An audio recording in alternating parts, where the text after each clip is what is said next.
Assalamualaikum warahmatullahi wabarakatuh. Selamat datang di channel Kamelia. Sebelumnya, perkenalkan nama saya Rika Amalia Syam dari Akademi Farmasi Yamasi Makassar dengan NIM 22074AF. Saya dari kelas A22. Jadi pada kesempatan ini saya akan menjelaskan tentang evaporasi. Baik, langsung saja kita masuk ke pembahasan ya. Pertama-tama, apa itu evaporasi? Jadi, evaporasi atau penguapan merupakan metode pemisahan pelarut dari ekstrak sehingga kita bisa mendapatkan konsentrasi ekstrak yang lebih tinggi dengan mengeliminasi pelarutnya. Pembahasan yang kedua, apa tujuan dari evaporasi? Tujuan evaporasi adalah untuk memekatkan konsentrasi larutan sehingga didapatkan larutan dengan konsentrasi yang lebih tinggi. Evaporasi biasanya selalu didahului dengan proses pemanasan.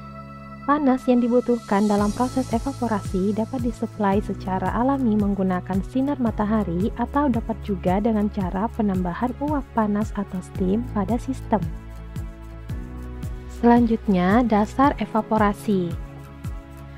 Proses evaporasi dilakukan dengan cara menguapkan sebagian dari pelarut pada titik didihnya, sehingga diperoleh larutan zat cair yang lebih pekat dengan konsentrasi yang lebih tinggi.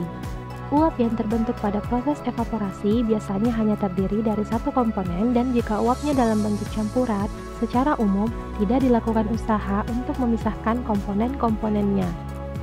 Selanjutnya kita bahas tentang metode evaporasi atau penguapan. Yang pertama, penguapan sederhana di mana kita menggunakan pemanasan. Yang kedua, penguapan beku kering. Yang ketiga, penguapan pada tekanan yang diturunkan. Yang keempat, penguapan dengan alat vakum desikator. Yang kelima, penguapan dengan aliran gas. Dan yang keenam, penguapan dengan oven. Selain itu, penguapan juga bisa dilakukan dengan cara pendidihan dengan berbagai cara diantaranya 1. Pemberian panas ke dalam cairan. Yang kedua, pembentukan gelembung-gelembung atau bubbles akibat uap. Yang ketiga, pemisahan uap dari cairan. Dan yang keempat, kondensasi uap. Selanjutnya, faktor-faktor yang mempengaruhi proses penguapan. Yang pertama, suhu. Kisaran suhu yang digunakan pada proses penguapan harus disesuaikan dengan jenis bahan yang akan diuapkan. Bahan-bahan yang bersifat termolabil atau tidak tahan terhadap pemanasan pada suhu tinggi akan dapat membentuk lapisan kerak pada kolom evaporator sehingga dapat mempengaruhi perpindahan panas dari steam ke bahan tersebut. Faktor yang kedua, hormon, enzim, dan antibiotik. Hormon, enzim, dan antibiotik memiliki kepekaan terhadap pemanasan. Untuk itu, pengaturan suhu sangat penting dilakukan agar penguapan dapat berjalan cepat dan kemungkinan terjadinya peruraian dapat ditekan sekecil mungkin. Untuk zat-zat yang pekat terhadap panas, dilakukan penguapan secara khusus, misalnya dengan pengurangan tekanan dan lain-lainnya. Faktor yang ketiga yaitu waktu penguapan. Penerapan suhu yang relatif tinggi untuk waktu yang singkat akan mengurangi resiko kerusakan zat yang dibandingkan dengan suhu rendah pada waktu yang lama. Faktor yang keempat yaitu kelembaban. Beberapa senyawa kimia dapat terurai pada kelembaban tinggi, terutama dengan adanya kenaikan suhu. Beberapa reaksi penguraian seperti hidrolisa sangat membutuhkan media sebagai media untuk kelangsungan reaksi hidrolisa. Yang kelima, cara penguapan. Konsistensi atau bentuk dari hasil akhir yang diperoleh setelah penguapan sangat mempengaruhi cara penguapan yang akan digunakan. Penguapan secara destilasi akan menghasilkan produk akhir berbentuk cair atau padat, sedangkan penguapan yang dilakukan secara lapis tipis akan dapat menghasilkan produk berbentuk cair. Faktor selanjutnya yang keenam, pengurangan tekanan. Pengurangan tekanan udara pada permukaan zat cair mengakibatkan jarak antara partikel udara di atas zat cair tersebut menjadi lebih besar, sehingga molekul-molekul pada permukaan zat cair akan berpindah ke udara di atasnya sehingga proses penguapan semakin cepat. Hal ini disebabkan karena molekul air lebih mudah terlepas dari kelompoknya dan mengisi ruang kosong di antara partikel-partikel udara. Air yang dimasak di daerah dataran tinggi akan lebih cepat mendidih dibanding dengan air yang dimasak di dataran rendah. Faktor yang mempengaruhi ketujuh adalah udara pada permukaan zat cair. Proses pengeringan tidak sepenuhnya dilakukan oleh panas, tetapi juga dibantu oleh adanya angin yang membawa molekul air keluar dari bahan. Contohnya, ketika kita mencuci pakaian basah yang kita jemur, pengeringannya tidak sepenuhnya dilakukan oleh panas yang bersumber dari sinar matahari, tetapi juga dibantu oleh angin yang meniup pakaian dan membawa molekul-molekul air keluar dari pakaian, dan pakaian menjadi lebih cepat kering. Faktor yang kedelapan yaitu luas permukaan zat cair. Peristiwa lepasnya molekul zat cair tidak terjadi secara serentak, tetapi terjadi secara bergantian, dimulai dari permukaan zat cair. Memperluas permukaan zat cair merupakan salah satu jalan atau cara untuk mempercepat proses penguapan. Sebagai contoh, air teh akan lebih mudah dingin saat dituang ke dalam piring dibandingkan tetap berada di dalam gelas. Penuangan teh ke dalam piring pada prinsipnya adalah memperluas permukaan zat cair, sehingga penguapan berlangsung lebih cepat. Faktor yang terakhir yang ke-9 yaitu laju alir umpan. Proses laju alir umpan yang terlalu kecil atau terlalu besar akan mengakibatkan proses penguapan tidak berjalan secara efisien. Untuk itu, laju alir umpan diusahakan agar tetap konstan.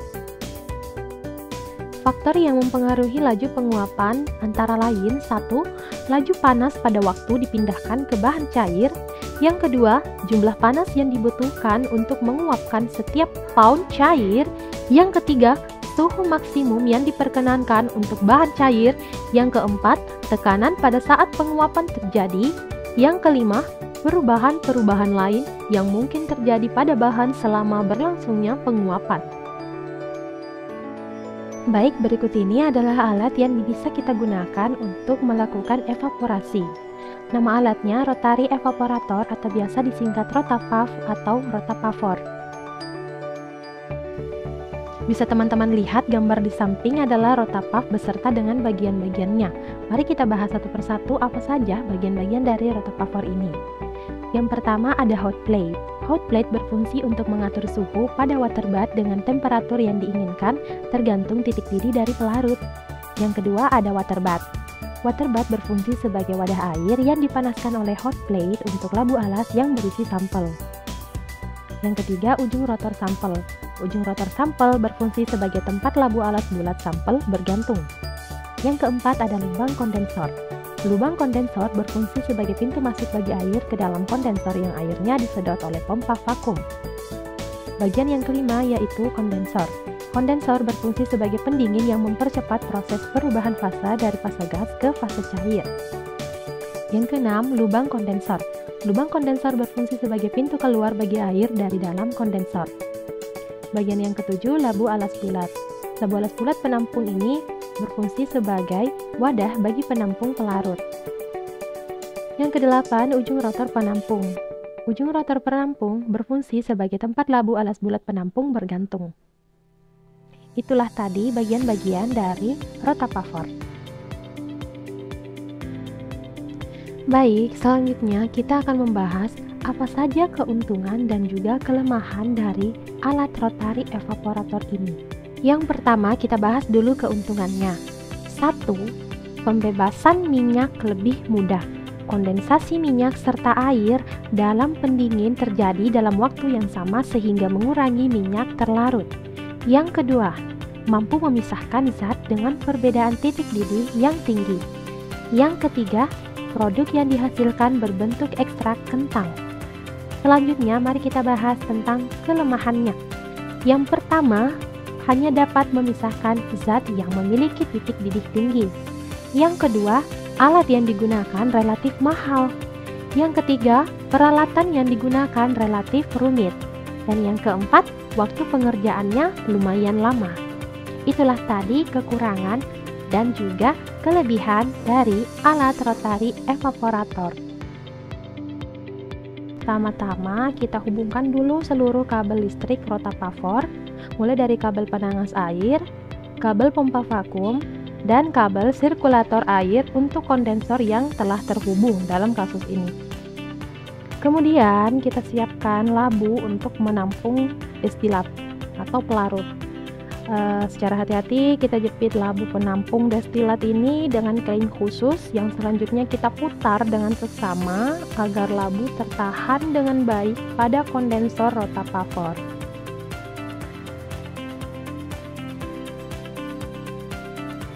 Pastikan selalu bahwa labu telah tertahan dengan baik. Selanjutnya, barulah kita ambil cairan yang akan kita pekatkan dengan cara dimasukkan ke dalam labu alas bulat yang telah kita ketahui masanya sebelumnya. Pengisian labu alas bulat ini tidak lebih dari setengahnya. Dan ini dilakukan untuk keamanan pastinya. Kemudian kita pasangkan labu ini pada ujung kondensor rotapavor. Kita putar bagian ini ke atas agar labu ini terjepit dengan kuat sehingga tidak terjatuh ke dalam penangas air ketika diputar. Kemudian selanjutnya kita tutup lubang udara dengan memutar cerat. Nah, cerat ini juga berguna untuk memasukkan tambahan sampel kita pada labu alas bulat. Kalau misalnya kita akan memekatkan dalam jumlah banyak. Bisa kita lihat di bagian di sini ada bagian menonjol ke bawah itu yang punya di sebelah sini tuh ada lubangnya teman-teman ya. Kita bisa lihat, kita bisa menambahkan selang untuk menghisap sampel tambahan ke dalam labu melalui bagian ujung cerat yang masuk ke dalam kondensor, yang juga nanti bisa dihubungkan dengan selang yang panjang sampai ke dalam labu alas bulat. Nah, memang hal ini sangat berguna teman-teman ketika kita ingin memekatkan sampel dalam jumlah yang banyak, di mana kita telah tahu bersama-sama bahwa volume dari labu alas bulat ini terbatas dan pengisiannya tentu saja dibatasi demi keamanan.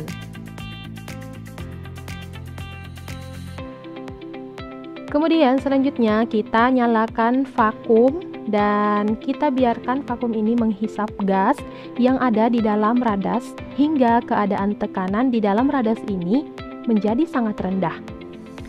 Setelah beberapa saat, kita turunkan labu alas bulat sehingga seluruh permukaan cairan dalam labu alas bulat terendam dalam penangas air. Ini dilakukan agar pemanasan sampel dapat bekerja secara optimal. Kemudian kita nyalakan pemutar, nyalakan pemanas air, dan kita set suhu penangas air ke 40 derajat Celcius. Kemudian kita aktifkan pemutaran pada radas rotaf dengan kecepatan yang tidak lebih dari 2/3 kecepatan totalnya.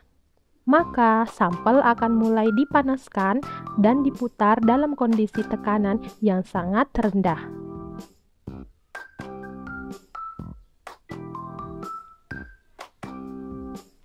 Kondisi tekanan yang sangat rendah ini mengakibatkan titik didih cairan dalam labu alas bulat lebih rendah daripada titik didih aslinya. Kemudian, kondensor akan mengkondensasi atau mengembunkan uap dari pelarut yang diuapkan dan ditampung di dalam labu penampung destilat. Semakin lama penguapan, maka semakin banyak pelarut yang didestilasi sehingga semakin pekat pula isi dari labu alas bulat tersebut.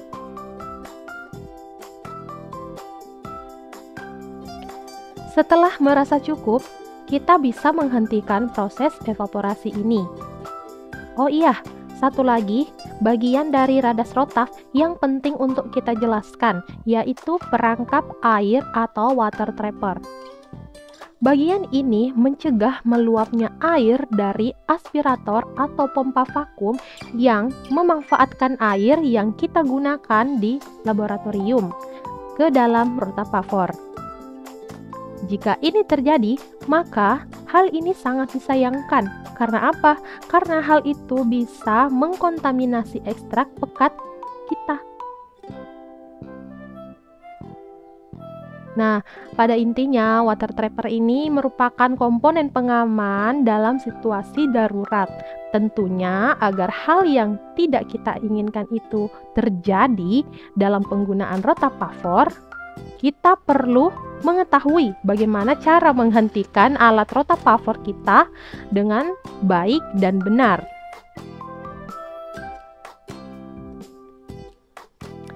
Nah, bagaimana sih caranya? Yang pertama tentunya kita harus mematikannya dengan mengembalikan tekanan normal di dalam rotapavor dengan baik ya. Nah, untuk itu selanjutnya kita akan bahas lebih lanjut lagi bagaimana sih cara menghentikan alat rotapavor yang sedang beroperasi. Setelah ekstrak dirasa cukup pekat, lambatkan laju pemutaran, kemudian kita angkat labu alas bulat ke atas. Kita buka lubang udara dengan memutar cerat ke bawah, lalu kita biarkan sejenak. Setelah itu, kita matikan pompa vakum. Kemudian, kita buka labu alas bulat dengan cara memutar bagian ini ke bawah. Selanjutnya, kita letakkan labu alas bulat di tempat yang aman. Setelah itu, kita buka labu penampung destilat atau pelarut. Kemudian kita matikan penangas, power pemutar, dan kita cabut seluruh kabel listrik yang terhubung mulai dari kabel penangas, kabel pompa vakum, dan kabel sirkulator air ke dalam kondensor. Oke teman-teman, jadi itulah tadi bagaimana cara kita mengoperasikan alat yang disebut rotary evaporator dan contoh kecil dari proses evaporasi ya. Semoga bermanfaat.